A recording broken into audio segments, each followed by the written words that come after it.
This is the Lone Crater YouTube. We hope this video helps. You start by prepping the skin.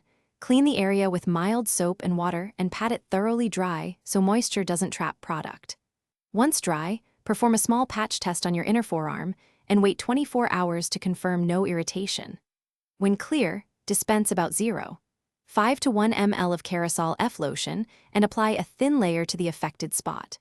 Make sure to wash hands after applying and avoid open wounds and eye contact to reduce risk. Continue the treatment with a consistent routine. Apply the lotion twice daily, typically morning and evening, unless a provider tells you otherwise. Once done, place a thin film and massage gently until fully absorbed. Applying more doesn't work faster and can irritate.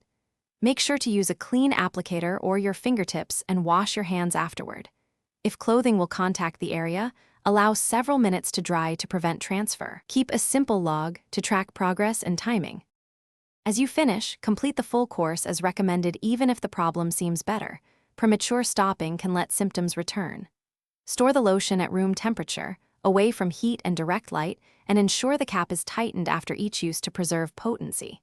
If you notice worsening redness, severe burning, swelling, or spreading rash, stop using the product immediately and contact a healthcare provider. One quick troubleshooting tip: if residue causes irritation, reduce frequency. Thanks for watching. Consider subscribing if we helped you.